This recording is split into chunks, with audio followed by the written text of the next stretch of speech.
India और पाकिस्तान के बीच recent border tensions के चलते न्यूज चैनल पर और सोशल मीडिया प्लेटफॉर्म पर एक सुनामी आ गई, जिसमें सच और झूठ का फर्क करना मुश्किल हो गया। 22 अप्रैल 2025 को जम्मू कश्मीर के पहलगांव एरिया में हुआ एक टेररिस्ट अटैक, जिसमें कम से कम 26 लोगों की जान गई। इसके जवाब में 7 मई को इंडियन आर्मी ने लॉन्च किया ऑपरेशन सिंदूर। पाकिस्तान ऑक्युपाइड कश्मीर के अंदर 6 टेरर कैंप्स पर सर्जिकल स्ट्राइक किया, लेकिन असली बैटलफील्ड तो इंटरनेट बन गया, जहां वायरल वीडियोज, एआई इमेजेस और पुरानी वीडियोज को चलाकर सच को इतना कंफ्यूज कर दिया कि सच से भरोसा ही उठ गया। अटैक के तुरंत बाद ही व्हाट्सएप, फेसबुक और एक्स पर ऐसे क्लिप्स वायरल हुए जिनके थंबनेल से ब्रेकिंग चिल्ला रहे थे, लेकिन अंदर था सिर्फ और सिर्फ झूठ। किसी ने बोला इंडियन जेट को गिराया गया है, किसी ने कहा पायलट पकड़ा गया है, लेकिन पीआईबी फैक्ट चेक ने सब क्लेम को फेक डिक्लेयर कर दिया। जो वीडियोस वायरल हुए या तो वो पुराने थे या फिर एआई से बनाए गए थे। लेकिन ये निकम्मे न्यूज चैनल्स यही भी नहीं रुके, इन्होंने कुछ गेमिंग सीन के वीडियोज भी चलाए। एक क्लिप 6 फरवरी की थी, जब एमपी के शिवपुरी में हुआ क्रैश को एडिट कर 7 मई का बताया गया। पहलगाम अटैक के बाद फेसबुक पर वायरल एक लिस्ट में बताया गया कि 15 मुस्लिम लोग मारे गए हैं, पर ऑल्ट न्यूज ने बता दिया कि ऐसी कोई लिस्ट ही एग्जिस्ट नहीं करती। कहीं पर वायरल हो गया कि पाकिस्तान ने जम्मू के बातल सेक्टर पर अटैक किया है, लेकिन वो वीडियो 2011 का निकला। और एक और पोस्ट में दिल्ली हाट में आग लगने की फोटोज को कम्युनल ट्वीट देके वायरल किया गया, जहां टीवी वाले टीआरपी के लिए इस्लामाबाद पर कब्जा करवा रहे थे और कराची के पोर्ट पर धमाका, इस तरह की हेडलाइंस चला रहे थे। वहां कुछ डिजिटल वॉरियर्स जैसे ऑल्ट न्यूज, बूम लाइव और पीआईबी फैक्ट चेक ने इन हर वीडियो क्लिप का एनालिसिस करके प्रूफ के साथ दिखाया कि क्या असली है और क्या फेक। और ये फेक न्यूज सिर्फ व्हाट्सएप, फेसबुक और एक्स पर ही नहीं, बल्कि मेन स्ट्रीम मीडिया भी दिखा रहा था। हमारे देश की मीडिया अपने सबसे निचले स्तर पर है। वो टीआरपी के लिए कुछ भी करने को तैयार है, चाहे वो फेक न्यूज को फैलाना हो या हिंदू मुस्लिम यूनिटी को ब्रेक करना। मीडिया को किसी भी डेमोक्रेसी का फोर्थ पिलर माना जाता है, पर अफसोस हमारे देश की डेमोक्रेसी का ये फोर्थ पिलर है। आप पाकिस्तान से लड़ सकते हैं, जीत भी सकते हैं, लेकिन गोदी चैनलों के झूठ से न लड़ सकते हैं न जीत सकते हैं। मैं अपनी असमर्थता स्वीकार करता हूं कि टीवी 9, न्यूज नेशन और जी न्यूज में किसका कवरेज बेस्ट है और किसकी खबर ज्यादा झूठी है, इसका फैसला नहीं कर पा रहा हूं। इतनी झूठी खबरों का सोर्स क्या है? इन चैनलों को कैसे पता चल रहा है कि कराची पर कब्जा हो गया है? इस वक्त यही पता करना मुश्किल हो चला है। मुझसे डिसाइड नहीं हो पा रहा कि जी न्यूज ने न्यूज नेशन को पीछे छोड़ दिया है या न्यूज नेशन ने एंटायर नेशन को पीछे छोड़ दिया है। पता करना चाहिए कि इन चैनलों के दर्शकों के बीच तंबाकू, गुटखा, सुर्ती की खपत कितनी बढ़ गई है। यह सब स्वास्थ्य के लिए हानिकारक है।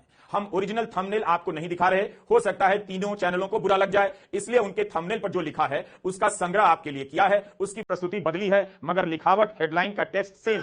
हमारे देश की मीडिया 180 देशों की लिस्ट में 151 की रैंक पर है। वर्ल्ड प्रेस फ्रीडम के हिसाब से बांग्लादेश, नेपाल और मालदीव और श्रीलंका की भी मीडिया हमारे देश की मीडिया से अच्छे लेवल पर है। क्वेश्चन यही उठता है दोस्तों, क्या हम सच में दुनिया की सबसे बड़ी डेमोक्रेसी हैं? आप मीडिया के गिरते स्तर का आइडिया इस बात से ही लगा सकते हैं कि जब देश की आर्मी बॉर्डर पर देश की सिक्योरिटी के लिए अपनी जान दांव पर लगा रही थी और मीडिया टीआरपी के लिए फेक न्यूज फैला रही थी।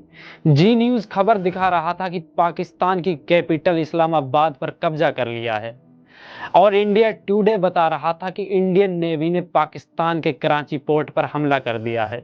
कराची हमले की खबर को सच जानकर सेंट्रल मिनिस्टर किरेन रिजिजू ने भी इसको अपने एक्स हैंडल पर पोस्ट कर दिया। अब आप ही आइडिया लगाओ, जब सेंट्रल मिनिस्टर भी फेक न्यूज को सच मान ले, तो देश में कितने ऐसे लोग होंगे जो इन खबरों को सच मान रहे होंगे। जी न्यूज ने अपनी हेडलाइन में बताया, जी न्यूज से घबराया पाकिस्तान। दोस्तों, ऐसा लगता है कि जी न्यूज बॉर्डर पर जंग लड़ रहा था और इंडियन आर्मी एसी वाले स्टूडियो में बैठकर आराम कर रही थी। दूसरी तरफ टाइम्स नाव के सुशांत सिन्हा जैसे निकम्मे जर्नलिस्ट चिल्ला चिल्ला कर फेक न्यूज फैला रहे थे। इंडियन आर्मी पाकिस्तान की बॉर्डर के अंदर घुस चुकी है, जबकि इंडियन आर्मी इस तरह के सभी खबरों को फेक बताती है। के लिए बहुत बड़ी खबर, पाकिस्तान घुस गई भारतीय सेना। ये अज्ञात बॉर्डर पर पाकिस्तान के भीतर दाखिल हो गई भारतीय सेना। और देखिए मेजर गौरव आर्या को, ये इसका मतलब समझिए ये क्या है। ये अब पराक्रम का वो प्रदर्शन है जिसकी दाव झेल नहीं पाएगा पाकिस्तान। पर ये जाहिल चिल्ला चिल्ला कर मोदी को वफादारी दिखा रहा था। इस वक्त देश में नरेंद्र मोदी का जो नेतृत्व है, आपको उसको यहां पर चर्चा में लाना होगा कि इस तरह का निर्णय लेना कि बॉस ठोक दो, घुस के ठोक दो, और ऐसी दुनिया में जहां नरेंद्र मोदी ने दुनिया को कहा कि ये युद्ध का नहीं बुद्ध का समय है, और दूसरी तरफ आज तक वाले पूरी रात फेक न्यूज चलाने के बाद दूसरे दिन माफी मांगते हैं। सटीक और सच्ची खबर, यही हमारी प्राथमिकता रही है। लेकिन पिछले 24 घंटे हमारे लिए परीक्षा की घड़ी रहे हैं, क्योंकि सीमा पर तेजी से हालात बिगड़ते गए। झड़पों की रिपोर्ट, आधिकारिक बयान, सोशल मीडिया पर अटकलें, डीप फेक हैक किए गए ट्वीट पिछले 24 घंटे। एनडीटीवी का हाल भी कुछ ऐसा ही था। drones, explosions, and reports coming in of severe escalation which has happened. All right, Ghazali, I'm coming to you just in 30 seconds. But before that, let's bring in. आज तक के रिपोर्ट खुद का फेक वॉर जोन क्रिएट करके missile से बचने की लाजवाब एक्टिंग करते हैं। हो रही है पुलिस समिति अंजना धमाका कैमरा पर से कहूंगा थोड़ा सा यहां पर धमाकों की आवाज सुनाई दे रही यहाँ पर धमाकों की आवाज सुनाई दे रही है काफी। लाइट कम कर लीजिए, लाइट कम कर लीजिए, लाइट कम कर लीजिए सुनील जी, लाइट वॉल्यूम कम करेगा। लाइट कम कर। और कुछ एंकर हेलीकॉप्टर में बैठकर वॉर जोन से लाइव रिपोर्टिंग कर रहे थे। और इसी के साथ एंकर अब भारत का ये हेलीकॉप्टर अब पहुंचा है गुजरात के आसमान की तरफ, जो आपको बताएगा कि समंदर का ये विशाल स्वरूप आखिर किस तरह की हलचल बता रहा है। समंदर से टाइम्स नाउ फेक न्यूज में 2 कदम आगे बढ़कर फेक मेजर को स्टूडियो लाकर जहर उगलवा रहा था। जाएगा। एक बार नेवी वाले आप भी जरा अपने इसमें हिस्सा डालो। आर्मी अंदर घुस गई है पाकिस्तान में। INS विक्रांत है, वहां से करिए 15-20 BrahMos fire, set fire to the Karachi port. आग लगा दो कराची में। मीडिया ने रजौरी में फिदायीन अटैक की खबर चलाई, वो भी झूठी निकली। रजौरी में फिदायीन अटैक की एक खबर है जो हम आपको बता रहे हैं। एक ब्रिगेड पर कश्मीर के इलाके में एक फिदायीन अटैक की भी खबर आ रही है। दोस्तों, समझने वाली बात यह है कि ऐसी सिचुएशन में सरकार बॉर्डर देखे या फेक न्यूज पर क्लेरिफिकेशन दे। इस सब के बीच कुछ हीरो के रूप में आए, जैसे ऑल्ट न्यूज के मोहम्मद जुबैर, जिन्होंने इंडिया की ही नहीं बल्कि पाकिस्तान अकाउंट्स को भी उजागर किया, जो इंडियन पहचान दिखाकर फेक प्रोपेगेंडा चला रहे थे। इतनी अफवाहों के बाद पब्लिक में गुस्सा, कंफ्यूजन और फेयर का माहौल बन गया था। पंजाब और जम्मू कश्मीर के बॉर्डर एरियाज में लोग घर छोड़ने लगे, कुछ जगह स्कूल्स क्लोज करने पड़ गए। टीवी पे कुछ एक्सपर्ट ने मोदी गवर्नमेंट के खिलाफ इनसाइड वॉर की कॉन्स्पिरेसी तक चला दी। जिहादी वीडियोस को ड्रोन अटैक बताया गया और लोग बिना वेरीफाई किए सब कुछ फॉरवर्ड करते रहे। गवर्नमेंट ने अपनी तरफ से क्लियरिटी देना शुरू किया। अब सवाल यह है कि फेक न्यूज का इलाज क्या है।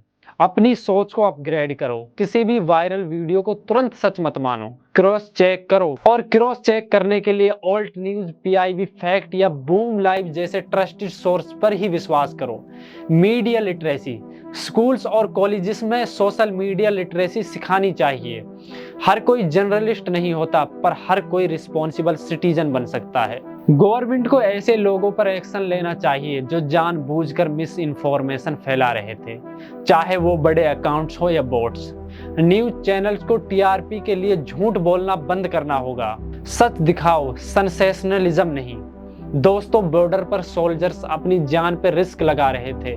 क्या हम सोशल मीडिया पर उनकी कुर्बानियों के साथ खिलवाड़ करेंगे?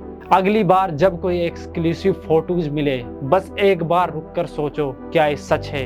क्या किसी रिलायबल सोर्स ने कंफर्म किया है? क्या ये सिर्फ TRP या प्रोपेगेंडा के लिए वायरल हो रहा है? अगर हर एक सिटीजन बस इतना सोच लिया, तो फेक न्यूज की फैक्ट्री ऑटोमेटिक बंद हो जाएगी।